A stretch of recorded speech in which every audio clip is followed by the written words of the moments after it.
ಶಾಲೆಯನ್ನು ಮುಗಿಸಿಕೊಂಡು ಯಾವಾಗ ಬಂದೆ? ಈಗ ತಾನೇ ಬಂದೆ. ನಿಮ್ಮ ಶಾಲೆಯಲ್ಲಿ ಪಾಠ ಪ್ರವಚನಗಳು ತುಂಬಾ ಚೆನ್ನಾಗಿ ನಡೀತವೆ ತಾನೆ? ಎಲ್ಲ ತುಂಬಾ ಚೆನ್ನಾಗಿ ನಡೀತಾ ಇದೆ.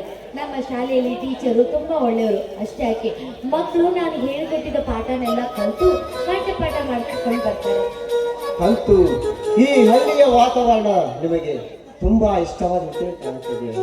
ನೋಡಿ, ಈ ಹಳ್ಳಿ ವಾತಾವರಣದಲ್ಲಿ ಈ ಊರಿನಲ್ಲಿ ನನ್ನ ಅವಧಿ ಮುಗಿಯುವವರೆಗೂ ನಿಮ್ಮ ಬಂದಿಯಾಗಿರಬೇಕನ್ನೋದಷ್ಟೇ ನನ್ನ ಆಸೆ. ಇದೇನು ಜ್ಯೋತಿ, ನೀನು ನಮ್ಮ ಊರಿಗೆ ಬಂದು 15 ದಿನ ಕೂಡ ಆಗಿಲ್ಲ, ಆದರೂ ಈ ಊರಿನ ಮೇಲೆ ಎಷ್ಟೊಂದು ಅಭಿಮಾನ ನಿನಗೆ. ಹೌದು, ಈ ಊರು ಕರ್ನಾಟಕದ ಇತಿಹಾಸದಲ್ಲಿ ಒಂದು ಹಳ್ಳಿ. ಒರಗು ಅನ್ನೋ ಒಂದು ಊರು, ಸುಂದರವಾಗಿರೋ ಊರು. ನೋಡಿ, ಈ ಊರಿಗೆ ಬಂದು ಹೆಜ್ಜೆ ಇಟ್ಟ ತಕ್ಷಣವೇ ನನಗೆ ಅರ್ಥವಾಯಿತು ಇಲ್ಲಿನ ಮನುಷ್ಯರು ತುಂಬಾ ಒಳ್ಳೆಯವರು ಅಂತ. ಹಂಗಾಗಿ ಅದಕ್ಕಿಂತ ಮಿಗಿಲಾಗಿ ನನ್ನ ಪ್ರೀತಿ ಮಾಡುವ ನೀವು ನನ್ನ ಕೈ ಹಿಡಿಯುವ ಪತಿದೇವರ ಜೊತೆಯಲ್ಲಿದ್ದಾರೆ ಅಲ್ವಾ, ನನಗೆ ಯಾಕೆ ಚಿಂತೆ? ಜ್ಯೋತಿ, ನನ್ನ ಬಗ್ಗೆ ಅದೆಷ್ಟೋ ಆಶಾ ಭಾವನೆಯನ್ನು ಇಟ್ಟುಕೊಂಡಿದೆಯಲ್ಲ. ನನ್ನ ಸ್ಥಾನಕ್ಕಿಂತಲೂ ನೀನು ನನಗೆ ಬಹಳ ಸಂಗಾತಿಯಾಗುವೆಯಲ್ಲ, ಅದು ನಿಜಕ್ಕೂ ಶೋಭೆ ತರುವಂಥದ್ದು. ಹಾಲು ಬೆಳೆದಿಂಗಳು ಚೆಲ್ಲಿದ ಹುಣ್ಣಿಮೆಯ ಚಂದ್ರನಂತೆ ಸದಾ ನಿನ್ನ ಅಂಗಳದಲ್ಲಿ ನಗೆ ಚೆಲ್ಲುವ ನಿನ್ನನ್ನು ನೋಡಿದರೆ ಆ ಗಗನದಲ್ಲೇ ಪ್ರಯಾಣ ಮಾಡಿದಂತಾಗುತ್ತದೆ. ಜೋಡಿ ಹಕ್ಕಿಗಳ ಹಾಗೆ ನಾವಿಬ್ಬರು ಕಣ್ಣ ಮುಚ್ಚಾಲೆ ಆಡಿ ಹೆಚ್ಚು ಕಮ್ಮಿ ಆದರೆ ಈ ಜಗತ್ತಿಗೆ, ಈ ಸಮಾಜದ ಮುಂದೆ ಗುರಿಯಾಗಬಹುದಲ್ಲೇ. ಹಾಗಾಗದಂತೆ ನೋಡಿಕೊಳ್ಳಬೇಕು ಅಷ್ಟೇ ತಾನೆ. ನೋಡು ಜ್ಯೋತಿ, ಎಲ್ಲದಕ್ಕೂ ಕೂಡಿ ಬರುವ ಕಾಲ ಹೊಂದಿದೆ. ಮನುಷ್ಯನು ಇಲ್ಲದ ಹಾಸಗಳನ್ನು ಸೃಷ್ಟಿ ಮಾಡಿಕೊಂಡು ಮಾತನಾಡಬಹುದು, ಆದರೆ ಮಾತನಾಡಿದಾಗೆ ನಡೆಯುವುದು ಆ ಭಗವಂತನ ಕೈಯಲ್ಲಿದೆ. ರೈತನು ಈಗಲೇ ಬೀಜ ಬಿತ್ತಿ ಈಗಲೇ ಬೆಳೆ ಬೆಳೆಯಲು ಸಾಧ್ಯವೇ? ಅದಕ್ಕೆ ಅಂತ ಒಂದು ಸಮಯವಿರುತ್ತದೆ. ಜೊತೆ ನಮ್ಮಿಬ್ಬರ ಮದುವೆಯು ಕೂಡ ಹಿಂದಲ ನಾಳೆ ನಡೆಯುತ್ತದೆ. ಜ್ಯೋತಿ, ನೀನು ಶಾಲೆಯನ್ನು ಮುಗಿಸಿಕೊಂಡು ಬಹಳ ಹೊತ್ತಾಯಿತು. ಅಡಿಗೆ ಏನಾದರೂ ಮಾಡಿಕೊಂಡಿರುವೆ ಇಲ್ವಾ? ನಿಮ್ ಜೊತೆ ಮಾತಾಡ್ತಾ ನಿಂತ್ರೆ ಸಮಯ ಹೋಗಿದೆ ಗೊತ್ತಾಗಿಲ್ಲ. ನೋಡಿ, ನಾನು ಅಡಿಗೆನೇ ಮಾಡಿಲ್ಲ. ಇವತ್ತು ನನ್ನ ಮೊದಲ ಸಂಬಳ ಆಯ್ತಲ್ವಾ, ನಾನು ನಿಮ್ಗೆ ತುಂಬಾ ಉಡುಗೊರೆ ತಂದಿದ್ದೀನಿ. ಅಷ್ಟೇ ಯಾಕೆ ದೇವಸ್ಥಾನಕ್ಕೆ ಹೋಗಿ ನಿಮ್ಮ ಹೆಸರಲ್ಲಿ ಅರ್ಚನೆ ಕೂಡ ಮಾಡಿಸ್ಕೊಂಡ್ ಬಂದಿದ್ದೀನಿ. ಇದೇನು ಜ್ಯೋತಿ, ಶ್ರಮಪಟ್ಟು ಸಂಪಾದಿಸಿದ ಹಣದಲ್ಲಿ ನನಗೆ ಉಡುಗೊರೆ ತಂದಿರುವೆಯ? ನಾನೇ ನಿನಗೇನಾದರೂ ಪ್ರೆಸೆಂಟೇಷನ್ ಮಾಡಬೇಕೆಂದಿದ್ದೆ. ಅಯ್ಯೋ, ನಿಮಗಿಂತ ಉಡುಗೊರೆ ಇನ್ಯಾವುದಿದೆ ಹೇಳಿ? ನಿಮಗಿಂತ ಮಿಗಿಲಾಗಿದ್ದು ಇನ್ಯಾವುದಿಲ್ಲ. ಸದಾಕಾಲ ನಿಮ್ಮ ಪಾದ ಸೇವೆ ಮಾಡಬೇಕೆನ್ನುವುದೇ ನನ್ನ ಆಸೆ. ನಾನೇ ನನ್ನ ಕೈಯಾರ ನಿಮಗೆ ಸ್ವೀಟ್ ತಿನ್ನಿಸ್ತೀನಿ ರೀ.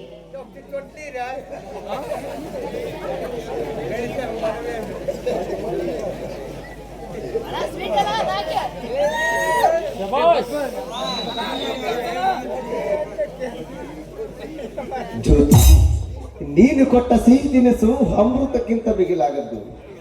ಈ ರುಚಿಕರವಾದ ತಿನಿಸಿನ ಜೊತೆಗೆ ಮತ್ತೇನಾದರೂ ಕೊಡುವೆ ಅದನ್ನು ತಿಂದ? ಹೊರ ಕೇಳಿದಾಗ ದೇವರು ಇಲ್ಲ ಅಂತಾನ? ಅದೇನಂತ ಕೇಳಿ ಖಂಡಿತ ಕೊಡ್ತೀನಿ.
ತಾಯಿಯ ಮಗಳೇನು, ಈ ತಾಯಿಯಿಂದಲ ಅನಾಥನಿಗೆ ತಾಯಿಯಾಗಿ ಜೊತೆಗೆ ನನ್ನನ್ನು ಪ್ರೇಯಸಿಯಾಗಿ ನನ್ನನ್ನು ನೋಡಿಕೊಳ್ಳುತ್ತಿದ್ದಾಳೆ.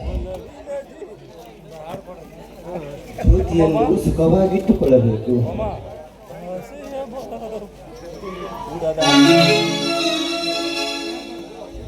ಅಹೋ ನಿನಗೋಸ್ಕರವೇ ನಿರೀಕ್ಷಿಸುತ್ತಿದ್ದೆ, ಅಂತೂ ಬಂದೆಯಲ್ಲ. ಸ್ನೇಹಿತ ಅಂದ ಮೇಲೆ ಬರುವುದಕ್ಕಾಗುತ್ತದೆ. ಅಪ್ಪ ಕಲ್ಪನಾ,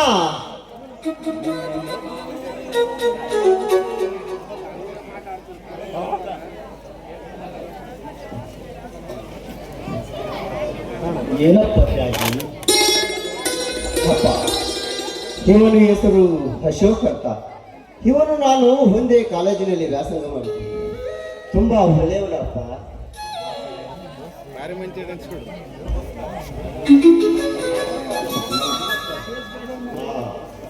ನಮಸ್ಕಾರ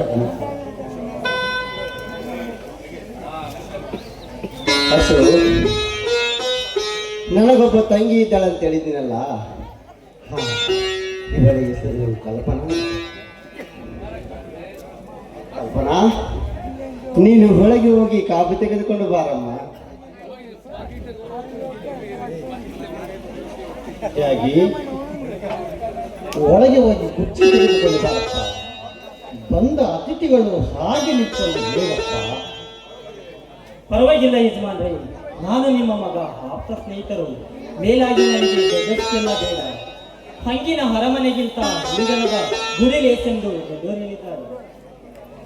ನೋಡಪ್ಪ ಅಶೋಕ್, ನಿಮ್ಮ ಹಾಗೆ ದೊಡ್ಡ ಗುಣ ಎಲ್ಲರಿಗೂ ಇರುವುದಿಲ್ಲ. ಅಂದ ಹಾಗೆ ನೀವು ಏನು ಕೆಲಸ ಮಾಡ್ತೀರಾ? ಸದ್ಯಕ್ಕೆ ನಾನು ವ್ಯವಸಾಯ ಇಲಾಖೆಯಲ್ಲಿ ಗ್ರಾಮ ಸೇವಕನಾಗಿ ಕೆಲಸ ಮಾಡುತ್ತಿದ್ದೇನೆ. ಅಪ್ಪ, ಅದೇ ನಮ್ಮ ಊರಿನ ಪಕ್ಕದಲ್ಲಿ ಇಲ್ಲೇ ತೊಳಕಿನಲ್ಲಿ ಡ್ಯೂಟಿ.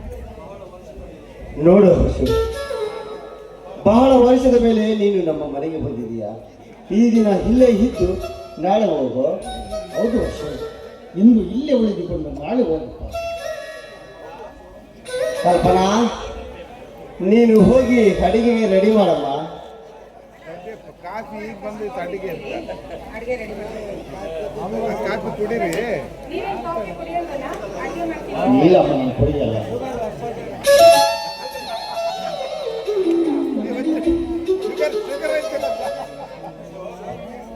ಅಶೋಕ್, ನೀವು ರೂಮ್ಗೆ ಹೋಗಿ ವಿಶ್ರಾಂತಿ ಪಡೆದುಕೊಳ್ಳಿ. ನನ್ನ ಮಗನ ಹತ್ರ ಸ್ವಲ್ಪ ಕೆಲಸ ನೋಡ್ತೀನಿ. ಹಾಗಾಗಿ ಹುಡುಗ ತುಂಬಾ ಚೆನ್ನಾಗಿರ್ತಾನೆ. ನಮ್ಮ ಕಲ್ಪನೆಗಳನ್ನು ಇವರಿಗೆ ಕೊಡುವುದು ತುಂಬಾ ಒಳ್ಳೆಯದು. ನಾನು ಹಾಗೆ ಅಂದುಕೊಂಡಿದ್ದೇನಪ್ಪ. ಈ ವಿಷಯದ ಬಗ್ಗೆ ಇನ್ನೂ ಪ್ರಸ್ತಾಪ ಮಾಡಿಲ್ಲ, ವಿಚಾರಿಸುತ್ತೇನೆ.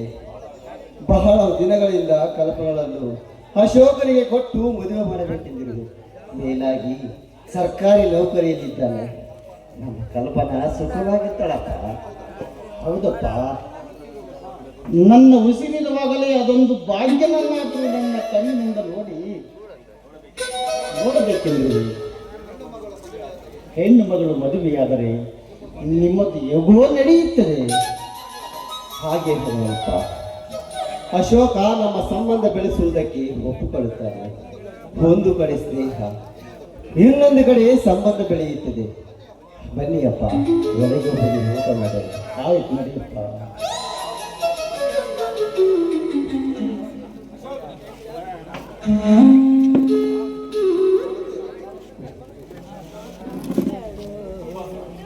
ಮತ್ತೆ ನೀವು ಯಾವಾಗ ಬರ್ತೀರಾ?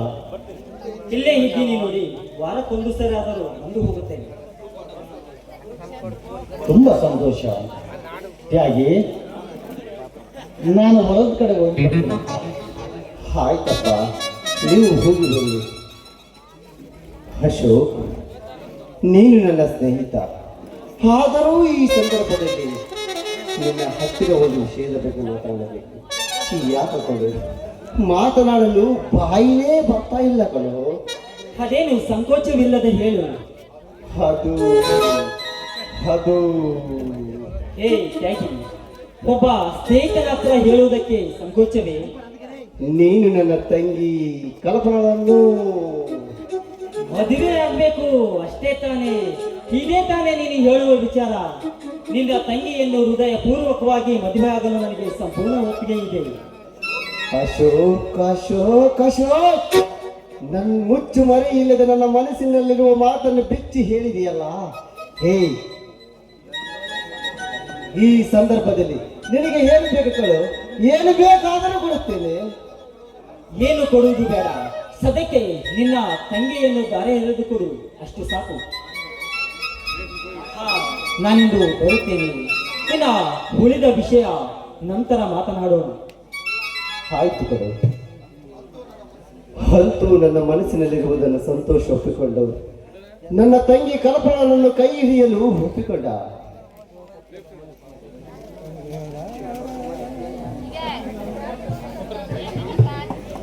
ತ್ಯಾಗಿ, ಅಶೋಕ್ ಕಲ್ಪನಾಳನ್ನು ಮದುವೆಯಾಗಲು ಒಪ್ಪಿಕೊಂಡನು.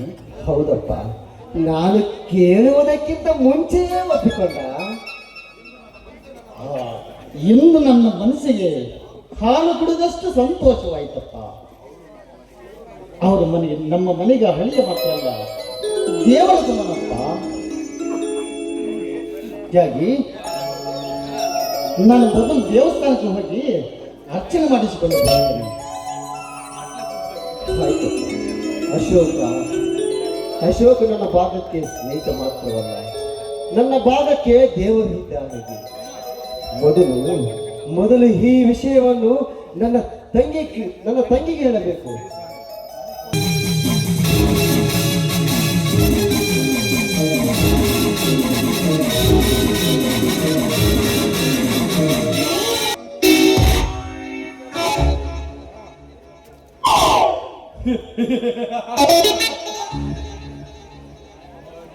ತ್ಯಾಗಿ, ಈ ಊರಿಗೆ ಹೊಸದಾಗಿ ಬಂದಿರುವ ಜ್ಯೋತಿಯ ಜೊತೆ ಹೂವಂಚದ ಹಾಸಿಗೆಯನ್ನಾಗಿ ಮಾಡಿಕೊಂಡು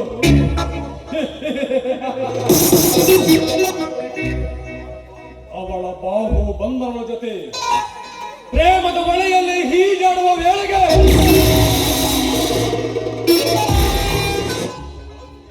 ನನ್ನ ಹಾತೆಯ ಬಲೆಗೆ ಬೆಂಕಿ ಇಟ್ಟ ಮಗನೇ. ಏ ತ್ಯಾಗಿ, ಈಗ ನಿನ್ನ ಸ್ನೇಹಿತ ಅಶೋಕನಿಗೆ ಕಪ್ಪಿನಂತ ಬೆಳೆದಿರುವ ನಿನ್ನ ತಂಗಿಯನ್ನು ಮದುವೆ ಮಾಡಲು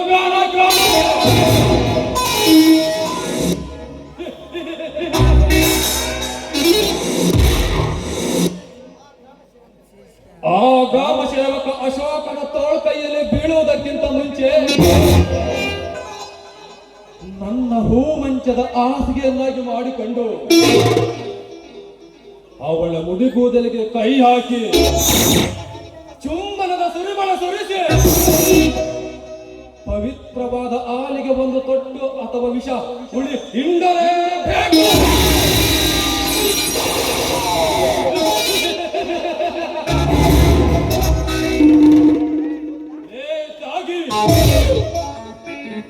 ಜ್ಯೋತಿ ನಿನ್ನವಳಾದರೆ ಪ್ರಥಮ ಚುಂಬನಕ್ಕೆ ನಿನ್ನ ತಂಗಿ ಕಲ್ಪನ.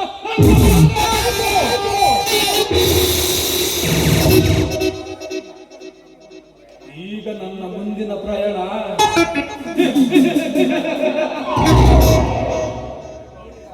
ನೀರಿಗಾಗಿ ಬರುವವಳನ್ನು ಪ್ರೀತಿಯಿಂದ ಮಾತನಾಡಿಸಿ ಒಟ್ಟಿಗೆ ಹಾಕಿಕೊಂಡು ನನ್ನ ಪ್ರೀತಿಯ ಬಲೆಗೆ ಬಿದ್ದ ಪಾರಿವಾಳಕ್ಕೆ ಮತ್ತಿನ ಇಂಜೆಕ್ಷನ್ ಕೊಟ್ಟು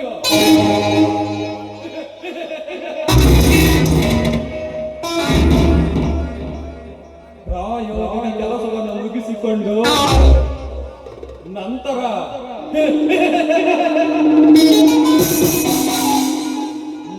ನನ್ನ ಮುಂದಿನ ದೃಶ್ಯ ಮುಂದಿನ ಪ್ರಯೋಗದಲ್ಲಿ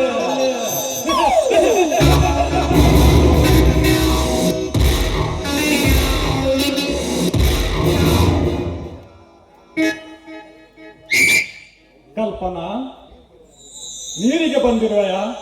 ಹೌದು ಸಾಮ್ರಾಟ್, ಆದ್ರೆ ತಾವು ಈ ದಾರಿಯಲ್ಲಿ ಏಕಾಂಗಿಯರಿಗೆ ಇರಲು ಕಾರಣವೇನು? ಏಕಾಂಗಿಯಾಗಿರದೆ ಮತ್ತಿನ್ನೇನು ಕಲ್ಪನಾ? ವಸಂತ ಮಾಸದಲ್ಲಿ ಮಾವು ಚಿಗುರಿದ ಹಸಿರೆಲೆಗಳು ನಗುತ್ತಿರುವ ಹಾಗೆ ಈ ವಯಸ್ಸು ಕಂಬನಿಯಾಗಿ ಹರಿಯುತ್ತದೆ. ಆಸೆಗಳ ತರಮಾನಗಳನ್ನಾಗಿ ಮಾಡಿಕೊಂಡು ಹೂ ಬಳ್ಳಿ ಬಾಡದಿರಲು ದಿನನಿತ್ಯವೂ ಅದಕ್ಕೆ ನೀರೆರೆಯಬೇಕು. ಈ ಬಾಡಿದ ಬಳ್ಳಿಗೆ ನೀರೆರೆಯಲು ಯಾರಿದ್ದಾರೆ ಕಲ್ಪನಾ? ನೋಡಿ, ತಾವು ಈ ಊರಿಗೆ ಆಗರ್ಭ ಶ್ರೀಮಂತರು ಅಂದಾಗ ತಮ್ಮ ಮಾತಿಗಾಗಿ ಕಿವಿಗೊಟ್ಟು ಸಾಲಾಗಿ ನಿಲ್ಲುವ ಜನ ಬಾಡಿದ ಬಳ್ಳಿಗೆ ನೀರೆರಿಯುವುದಿಲ್ಲ ಅಂತ ಹೇಳ್ತಾ ಇದ್ದೀರಾ? ಇರಬಹುದು ಕಲ್ಪನಾ. ಹಣ, ಆಸ್ತಿ, ಅಂತಸ್ತು ಇದ್ದ ತಕ್ಷಣ ಪ್ರಜೆಗಳನ್ನು ತನ್ನ ಹಿತಶಕ್ತಿಗೆ ಬಳಸಿಕೊಳ್ಳಬಾರದು. ಈ ಕೋಠಾಧಿಪತಿ ಯಾವುದನ್ನು ತಾನು ಬಯಸುತ್ತಾನೆ? ನೀನೇ ಹೇಳು ಕಲ್ಪನಾ. ಅಂದ್ರೆ ತಮ್ಮ ಹಿತಾಸಕ್ತಿಯಾದ್ರೂ ಯಾವುದು ಅಂತ ಕೇಳಬಹುದಾ? ಕಲ್ಪನಾ, ನೀನು 3 ಜನ ಅಣ್ಣಂದಿರ ಮಧ್ಯೆ ಬೆಳೆದಿರುವ ತಾವರೆ ಹೂವು. ನಿಜ ಸಮ್ರಾಟ್. ಈ ತಾವರೆ ಹೂವು ಯಾವಾಗಲೂ ನಗುತ್ತಿರಬೇಕೆನ್ನುವುದೇ ನನ್ನ ಬಯಕೆ. ಹೌದು ಸಮ್ರಾಟ್, ನಾನು ತಾವರೆ ಹೂವು ಅಂದಾಗ ನನ್ನ ಜೀವನ ಬಾಳು ಬೆಳಗುವ ಆನಂದದ ಜ್ಯೋತಿಯಾಗಬೇಕೆ ವಿನಃ ಗಾಳಿಗೊಡ್ಡಿ ಆರಿ ಹೋಗಿ ತನ್ನ ಬಾಳನ್ನ ಹಾಳು ಮಾಡುವ ದೀಪವಾಗಬಾರ್ದಲ್ಲ. ಅಷ್ಟೇ ಅಲ್ಲ ನೋಡಿ, ಈ ಪ್ರಪಂಚದಲ್ಲಿ ಮಾನವನ ಸೃಷ್ಟಿ ಎನ್ನುವುದು ಬಹಳ ಅದ್ಭುತವಾಗಿರುವುದು. ಅಂಥದ್ರಲ್ಲಿ ಸ್ವಲ್ಪ ದಿನಗಳ ಕಾಲ ಸುಖವಾಗಿರಬೇಕೆನ್ನುವುದೇ ನನ್ನ ಮನೋಭಾವನೆ. ಕಲ್ಪನಾ, ಮನುಷ್ಯನಿಗೆ ಆಸೆಗಳು ಮೇರು ಪರ್ವತವಿದ್ದಂತೆ, ಇಬ್ಬನಿಸಿರುವುದು ಹಿಮಪಾತದಂತೆ. ಒಂದೊಂದು ಸರಿ ಆಸೆಗಳು ಮಂಜುಗಡ್ಡೆ ಅಂತ ಕರಗಿ ನೀರಾಗಿ ಹೋಗುತ್ತದೆ. ನೋಡು ಕಲ್ಪನಾ, ಅದಕ್ಕೆ ಯೌವನವಿರುವ ಈ ದಿನಗಳನ್ನು ಬಳಸಿಕೊಳ್ಳಬೇಕು ಕಲ್ಪನಾ. ಅಂದ್ರೆ ತಮ್ಮ ಮಾತಿನ ದ್ವಂದ್ವಾರ್ಥ ಏನು ಅಂತ ಸ್ವಲ್ಪ ಬಿಡಿಸಿ ಹೇಳ್ತೀರಾ? ಹೇಳುವೆ ಕಲ್ಪನಾ, ಹೇಳುವೆ. ಆದರೆ ಹೇಳುವ ಮೊದಲು ನಿನ್ನ ಮಾತಿಗೆ ಏನಾದರೂ ಅಡಚಣೆ ಉಂಟು ಮಾಡುತ್ತದೆಯೋ ಏನೋ? ಛೇ, ಪರವಾಗಿಲ್ಲ, ಅದೇನು ಅಂತ ಹೇಳಿ ಸಮ್ರಾಟ್. ನನ್ನ ಮನಸ್ಸಿಗೆ ಹಿತ ಅಂತ ಅನಿಸಿದ್ರೆ ಅದರಲ್ಲಿ ಯಾವ ಅಡಚಣೆಯ ಅವಶ್ಯಕತೆಯೂ ಇಲ್ವಲ್ಲ. ಕಲ್ಪನಾ, 18 ವರ್ಷ ತುಂಬಿದ ಈ ನಿನ್ನ ಮೈ ಮಾಟ, ನಗೆಯ ಹೊನಲು ಬೆಳಕು ಚೆಲ್ಲುತ್ತದೆ ನಮ್ಮ ಪ್ರೇಮಾತ್ಮೆಯು. ಕಲ್ಪನಾ, ಇಂಚರದಲ್ಲಿ ನಮ್ಮಿರುವರು ಹೃದಯ ಕಡಲಲ್ಲಿ ಅಂಬಿಗರಾಗಿ ಪ್ರೇಮ ಪಕ್ಷಿಗಳಂತೆ ಪ್ರಣಯ ಲೋಕಕ್ಕೆ ಪ್ರಯಾಣಪಡಿಸಬಹುದಲ್ಲ? ಸಾಮ್ರಾಟ್, ನಿಮ್ಮ ಮನಸ್ಸಿನಿಂದ ಬರುತ್ತಿರುವ ಮಾತುಗಳು, ಯೌವನ ತುಂಬಿ ನಿಂತಿರುವ ಆ ನಿಮ್ಮ ಮಾತುಗಳು ನನ್ನ ಹೃದಯಕ್ಕೆ ಹೂಪಾಡದಂತೆ ಪ್ರೇಮ ಬಾಣವಾಗಿ ಚುಚ್ಚುತ್ತಾ ಇದೆ. ಆದ್ರೆ ಪ್ರೇಮ ಪಂಜರದಲ್ಲಿ ನಾವಿಬ್ಬರು ಬಂದಿಗಳಾಗಿರುವಾಗ ಜೋಡಿ ಹಕ್ಕಿಗಳಂತೆ ಹಾರಾಡಲು ಮನೆಯಲ್ಲಿ ದೊಡ್ಡವರ ಆಶೀರ್ವಾದ ಬೇಕಲ್ಲವೇ? ಕಲ್ಪನಾ, ಮೇಘ ಸಂದೇಶವೇ ನಮ್ಮಿಬ್ಬರನ್ನು ಕರೆದು ಹೂವಿನ ಸರಮಾಲೆಯಾಗುತ್ತದೆ ಎಂದರೆ ದೊಡ್ಡವರ ಆಶೀರ್ವಾದ ನಮಗೆ ವಜ್ರ ಕವಚವಿದ್ದಂತೆ. ಕಲ್ಪನಾ, ನಿನ್ನನ್ನು ಬಾಳ ಸಂಗಾತಿಯಾಗಿ ಸ್ವೀಕರಿಸಿದೆ. ಕಲ್ಪನಾ, ಅದಕ್ಕೆ ಆ ಸೂರ್ಯ ಚಂದ್ರರೇ ಸಾಕ್ಷಿ. ನೀರಿಗೆ ಬಂದ ಆತುರದಲ್ಲಿ ನಾನೇನಾದ್ರೂ ತಪ್ಪು ಹೆಜ್ಜೆ ಹಾಕ್ತಾ ಇದ್ದೀನಿ ಅಂತ ನನಗೆ ಭಯವಾಗ್ತಾ ಇದೆ. ನೋಡಿ, ಒಂದು ವೇಳೆ ಈ ವಿಷಯ ನನ್ನ ಅಣ್ಣನಿಗೆ ಏನಾದ್ರೂ ಗೊತ್ತಾದ್ರೆ ಖಂಡಿತವಾಗಿಯೂ ನನ್ನನ್ನು ಅವನು ಜೀವಂತವಾಗಿ ಉಳಿಸುವುದಿಲ್ಲ ಸಮ್ರಾಟ್. ಅಂತ ಪ್ರಸಂಗ ಬಂದರೆ ಹಸಿಮಣೆಯ ಮೇಲೆ ಕುಳಿತು ನಿನಗೆ ಮಾಂಗಲ್ಯ ಚಿನ್ನ. ಆದ್ರೆ ನೀವೇನೇ ಹೇಳಿ ನನಗಂತೂ ತುಂಬಾ ಭಯವಾಗ್ತಾ ಇದೆ. ಹೆದರಬೇಡ ಚಿನ್ನ, ನಾನಿದ್ದೀನಿ.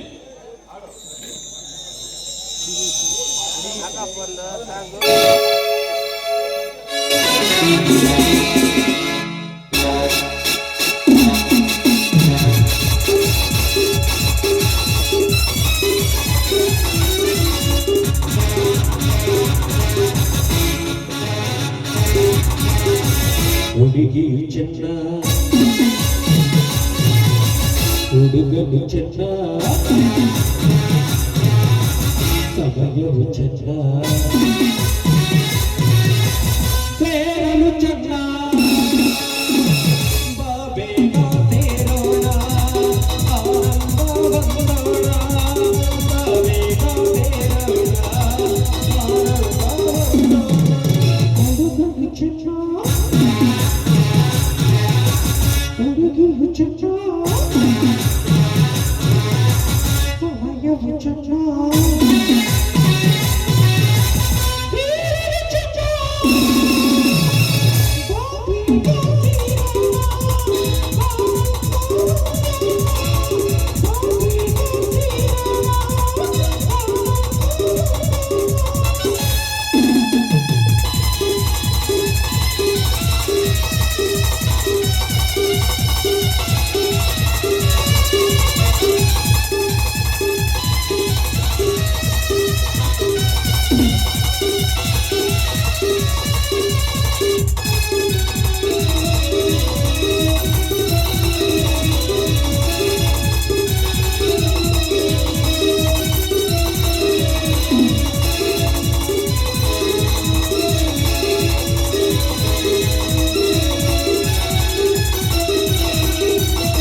ನಾನು ನೀರಿಗೆ ಬಂದು ತುಂಬಾ ತಡವಾಯ್ತು.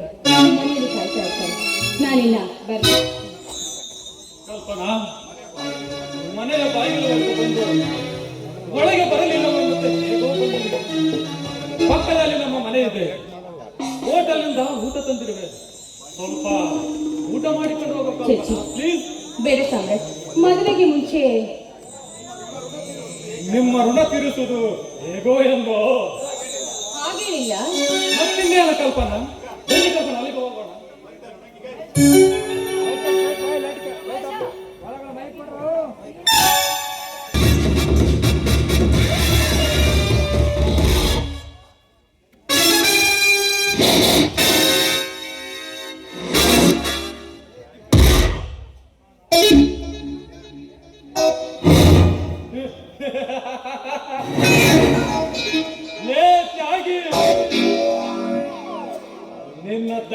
ಬಾಳು ನಾಯಿಗಿಂತ ಕಡೆ ಆಯ್ತು. ಇಂದು ನನ್ನ ಮನಸ್ಸಿಗೆ ಆನಂದ, ಪರಮಾನಂದ.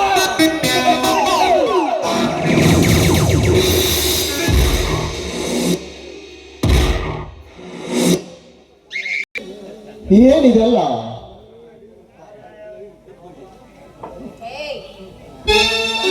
ಯಾರೋ ನೀನು? ನೀನ್ ಯಾಕೆ ಇಲ್ಲಿ ಬಂದೆ? ಕಲ್ಪನಾ, ಯಾಕೆ ಈ ರೀತಿ ಮಾತಾಡ್ತಾ ಇದೀಯ? ನಿನ್ನ ವರ್ತನೆ ಬದಲಾಗಿದೆಯಲ್ಲಮ್ಮ.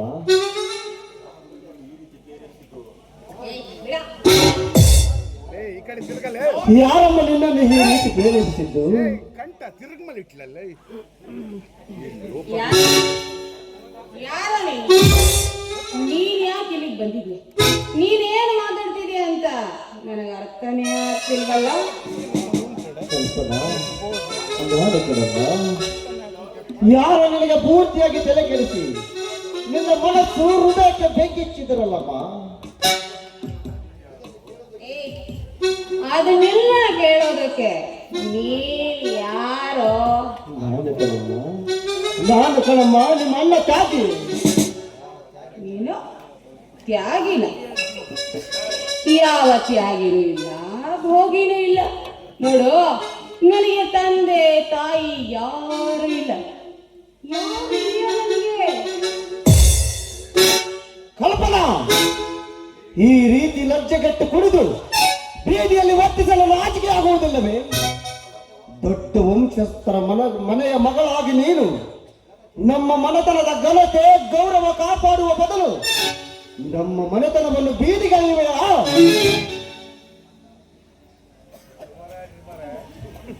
ಏನಿಲ್ಲ, ನೀನೇನ್ ಮಾತಾಡ್ತಾ ಇದೀಯ?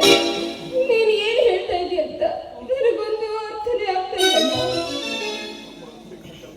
ಅಮ್ಮ ತಂಗಿ ಕಲ್ಪನಾ, ನೀನಿನ್ನೂ ಮದುವೆಯಾಗದ ಸತ್ರುಡಿ ಹೆಣ್ಣು, ಜನ್ಮ ಕೊಟ್ಟ ತಂದೆ ತಾಯಿಗೆ ಕೀರ್ತಿ ತರುವ ಸೌಭಾಗ್ಯ ಲಕ್ಷ್ಮಿ ಕಣಪ್ಪ, ಸೌಭಾಗ್ಯ ಲಕ್ಷ್ಮಿ. ಹೆಣ್ಣು ತನ್ನ ಕೊರಳಿಗೆ ಮಾಂಗಲ್ಯ ಬೀಳುವವರೆಗೂ ತನ್ನ 10 ಬೆರಳುಗಳನ್ನು ತನ್ನ ಹೊಟ್ಟೆಯಲ್ಲಿಟ್ಟುಕೊಂಡು ಕಟ್ಟಿದ ಸೀರೆಯನ್ನು ಭದ್ರಪಡಿಸಿಕೊಂಡಿರಬೇಕಮ್ಮ. ಆದರೆ ಈ ನಿನ್ನ ವರ್ತನೆ ಬದಲಾಗಿದೆ ಅಲ್ಲ ತಂಗಿ, ಬದಲಾಗಿದೆ. ಹೌದಣ್ಣ, ನೀನು ಹೇಳುತ್ತಿರುವ ಮಾತು ನಿಜವಲ್ಲ. ಪೂರ್ತಿ ನಡೆ ತಪ್ಪಿ ಹೋಗಿ ರೈಲು ಹಳೆ ತಪ್ಪಿ ಹೋಗಿದೆ ಅಣ್ಣ, ಹಳೆ ತಪ್ಪಿ ಹೋಗಿದೆ.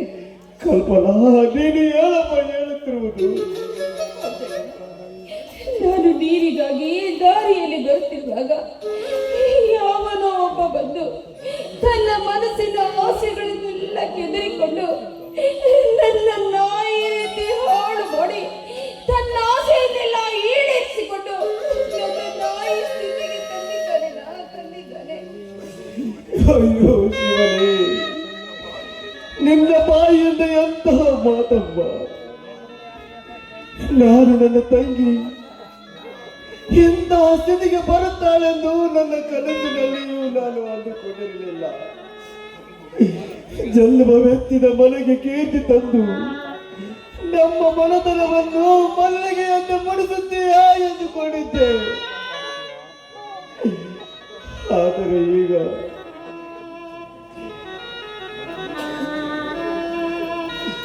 ಮದುವೆಗಿಂತ ಮುಂಚೆ ಕಾಲು ಜಾರಿ ಬಿದ್ದೆಯಲ್ಲಮ್ಮ. ಕಲ್ಪನಾ, ನಿನ್ನನ್ನು ಈ ಸ್ಥಿತಿಗೆ ತಂದು ನರಹಂತಕ ಯಾರು ಹೇಳಮ್ಮ? ಈಗಲೇ ಹೋಗಿ ಅವನನ್ನು ತುಂಡುಗುಂಡಾಗಿ ಕತ್ತರಿಸಿ ಬರ್ತೇನೆ. ಇಲ್ಲ, ಅವನು ಯಾರು ಅಂತ ನನಗೆ ಜ್ಞಾಪಕನೇ ಬರ್ತಾ ಇಲ್ಲ. ದೇವ ಪರಮಾತ್ಮ, ಮುತ್ತು ಕಳೆದರೆ ಸಿಕ್ಕಿತು, ಒತ್ತು ಕಳೆದರೆ ಸಿಕ್ಕಿದೆ ಎಂಬತ್ತಾಯಿತಲ್ಲ ಈ ನಿನ್ನ ಬಾಳು. ಶೀಲವಿಲ್ಲದ ಹೆಣ್ಣು, ಚಿಲಕವಿಲ್ಲದ ಬಾಗಿಲಿದ್ದಂತಾಯಿತಲ್ಲ ಈ ನನ್ನ ಬಾಳು. ಕಲ್ಪನಾ, ಮುಂದೆ ನಿನ್ನ ಸ್ಥಿತಿ ಹೇಗಮ್ಮ? ಇರೋ ಒಬ್ಬ ತಂಗಿಯನ್ನು ವಿಜೃಂಭಣೆಯಿಂದ ಮದುವೆ ಮಾಡಿ ಅಂಬಾರಿ ಮೇಲೆ ಕೂರಿಸಿ ಮೆರವಣಿಗೆ ಮಾಡಬೇಕೆಂದಿದ್ದೆ. ಆದರೆ ಹಾವಿದಿ ಅಡ್ಡಗೋಲು ಹಾಕಿದ. ಕಲ್ಪನಾ, ನನ್ನ ಮಿತ್ರ ಅಶೋಕನಿಗೆ ಬೇರೆ ನಿನ್ನನ್ನು ಕೊಟ್ಟು ಮದುವೆ ಮಾಡಬೇಕೆಂದಿದ್ದೇನೆ.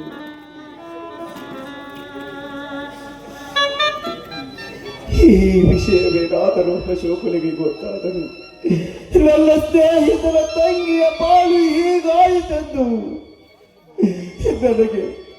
ನನಗೆ ಮುಖವಾದರೆ ಹೇಗೆ ತೋರಿಸುತ್ತಾನಪ್ಪ?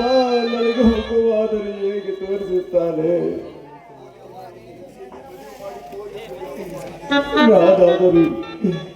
ನಾನಾದರೂ ಈ ಸ್ಥಿತಿಯಲ್ಲಿ ನನ್ನ ತಂಗಿಯನ್ನು ಮದುವೆ ಮಾಡಿಕೋ ಎಂದು ಯಾವ ಬಾಯಿಯಿಂದ ಕೇಳಲಮ್ಮ? ಯಾವ ಬಾಯಿಯಿಂದ ಕೇಳಲಿ?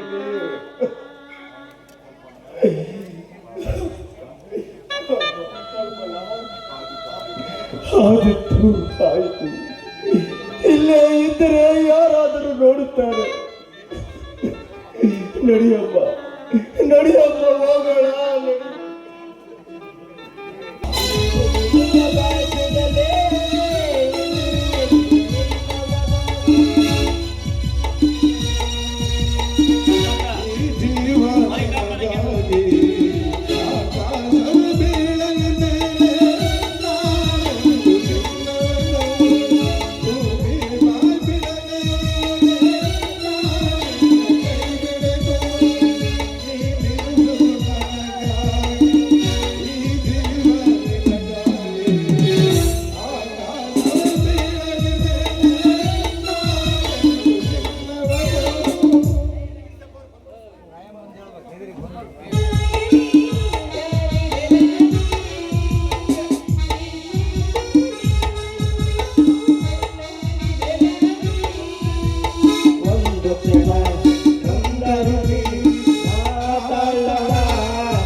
ಅಲ್ಲ, ಮುಚ್ಕೊಂಡು ಯಾವ್ದೋ ಒಂದು ಕೆಲಸ ನೋಡ್ಕೊಂಡಿರಪ್ಪ ಅಂದ್ರೆ ಈ ರೀತಿ ಹೀರೋ ಒಳತರ ಹಾಡು ಹೇಳ್ಕೊಂಡು ಬರ್ತೀಯಲ್ಲ, ನಿನಗೇನು ಅನ್ಸಂಗಿಲ್ಲೇನು? ಮತ್ತೇನ್ ಮಾಡ್ಲಿ ಉಮಾಶ್ರೀ? ನಮ್ಮೂರಿಗೆ ನೀನು ಯಾವಾಗ ಬಂದೆಯೋ ಅವಾಗ್ಲಿಂದ ನಮ್ಮೂರಿನ ಹುಡುಗರೆಲ್ಲ ಕೆಟ್ಟು ಕೊಳತು ಬದಲಾಗಿದ್ದಾರೆ. ಇನ್ನೂ ನಿನ್ನ ಸವಾಸ ಮಾಡಿಕೊಂಡು ನಾನು ತಿಪ್ಪೆಗಳ ಕಸ ಕಡ್ಡಿ ಪೇಪರ್ ಆಯ್ಕೊಂಡು ನನಗಿರ್ತೀನಿ ನೋಡ್ಲೇ. ಬಿಡಪ್ಪ, ನೀ ನನ್ನ ಗಂಟು ಬಿದ್ದಿದ್ದಕ್ಕ ಅಷ್ಟೆಲ್ಲ ಪುಣ್ಯದ ಕೆಲಸ ಮಾಡಕ್ ಎಲ್ಲ ದೇವ್ರನ್ನ ಒಳ್ಳೇದು ಮಾಡ್ಲಿ. ಏನೇ ಹೇಳ್ಬಿಟ್ಲಿಂಗ ನೀನು ನಂಬ್ಕೊಂಡು ನಾನು ಕೆಟ್ಟನಲ್ಲೋ ಅಂತೀನಿ. ನಾನಿನ್ನು ಮುಟ್ಕೊಂಡ್ಲೇ ಇಲ್ಲ, ಇನ್ನು ಕೆಟ್ಟಿದ್ದಲ್ಲಿಂದ ಬಂತು. ಇನ್ಮೇಲಾದ್ರೆ ಕೆಡಬೇಕಾಗುತ್ತೆ. ಆಂಜನ ಕೆಡಿಸ್ಬೇಕಂತ ಅದು ಏನೇನು ನೋಡಪ್ಪ ಮಿಸ್ಟರ್ ಪುಟ್ಲಿಂಗ, ನೀನ್ ಏನೇ ಹೇಳು, ನಾನು ಕೆಡ್ಸಾಕಿ ಅಲ್ಲ, ಸಮಯಕ್ಕೆ ಸರಿಯಾಗಿ ತಗೊಂಡು ನಾನೇನ್ ಮಾಡ್ಲಿ? ಸಮಯಕ್ಕೆ ಸರಿಯಾಗಂದ್ರೆ ಏನು? ಮತ್ತೆ ನೀನು ನನಗೆ ಬೇಕಾದಾಗ ಸರಿಯಾಗಿ ಸಿಗೋಲ್ವಲ್ಲ, ಅದಕ್ಕೆ.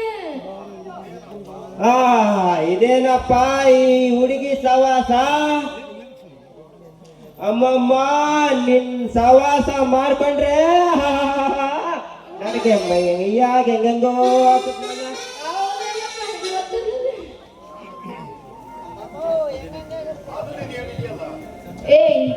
ನಾನೇನು ರೆಡಿ ಆಗಬೇಕು ಅಂತೀನಿ. ಅದು ನೀನು ಹೇಳಿದ್ಯಲ್ಲ, ನೀನು ಬೇಕಾದಾಗ ನಾನು ಸಿಗಲ್ಲ ಅಂತ. ಮಗನೇ, ಹೇಳಿದ್ದೆ ಬೇರೆ, ನೀ ಅರ್ಥ ಮಾಡ್ಕೊಂಡಿದ್ದೆ ಬೇರೆ ಅಂತೀನಿ. ಮತ್ತಿನ್ಯಾವುದಕ್ಕೆ ನನ್ನ ಕನಸಿನ ರಾಣಿ? ಏನು ಗೊತ್ತೇನು, ಮೊನ್ನೆ ಇದೇ ಊರ ಪಕ್ಕದಾಗಿ ಒಂದು ಡ್ರಾಮಾ ಇತ್ತ. ಆ ನಾಟಕದಾಗ 2 ಪಾತ್ರ ನಾವು ಒಬ್ಬಳೆ ಮಾಡಬೇಕಿತ್ತು. ಅದಕ್ಕೆ ಲಗೇಜ್ ಎತ್ಕೊಂಡು ಹೋಗ್ಬೇಕಿತ್ತು ನೀವು. ಓಹೋ, ಈಗ ಅರ್ಥವಾಯ್ತು. ನಾನು ನಿನ್ನ ಲಗೇಜ್ ಹೊರಬೇಕಾಗಿದ್ದೇನು? ಎಲ್ಲೇ ಇದು ಒಂದು ಕಾಲ. ಹಿಂದೆ ರಜನಿಕಾಂತ್ ಬಸ್ ಟಿಕೆಟ್ ಮಾಡ್ತಿದ್ರು, ಅವರು ಸೂಪರ್ ಸ್ಟಾರ್ ಆದ್ರು. ನಮ್ಮ ಕನ್ನಡಿಗರ ಅಣ್ಣ ಡಾಕ್ಟರ್ ರಾಜ್ಕುಮಾರ್ ಅವರ ಗುಬ್ಬಿ ವೀರಣ್ಣನ ಕಂಪನಿಯಲ್ಲಿದ್ರು. ಅವರು ಸಿನಿಮಾದಲ್ಲಿ ಬಲು ಎತ್ತರ ಬೆಳೆದರು. ಹಾಗೆ ನಿನ್ನ ಲಗೇಜ್ ಹೊತ್ಕೊಂಡೋಗ ನಾನು ನಾಳೆ ನಿನ್ನನ್ನೇ ಹೊತ್ಕೊಂಡು ಹೋಗಿ ಕಬ್ಬನ್ ಪಾರ್ಕ್ ನಲ್ಲಿ ಸೇರಿಸ್ಕೊಂಡು ಸಿನಿಮಾದಲ್ಲಿ ಸೇರಿಸ್ಕೊಂಡು ಕಬ್ಬನ್ ಪಾರ್ಕ್ ನಲ್ಲಿ ಉಳ್ಳಾಡಲಿಲ್ಲ. ನನ್ನ ಹೆಸರು ಕೊಟ್ಲಿಂಗನೇ ಅಲ್ಲ ನೋಡ್ಲೆ.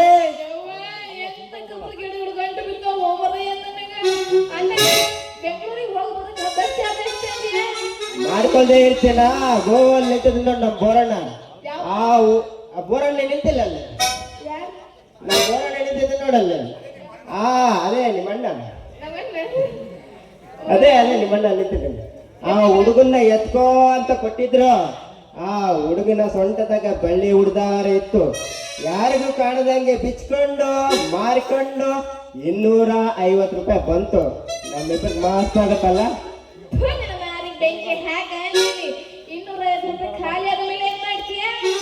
ಅದೇ ಚರಂಡ್ಯಾಗ ಹೋಗೋ ನೀರು ಕುಡಿದು ಸೆಂಟ್ರಲ್ ಜೈಲ್ ಮುಂದೆ ಬೆಚ್ಚಿಗೆ ಮಲಗಂಡು ನಡೆ.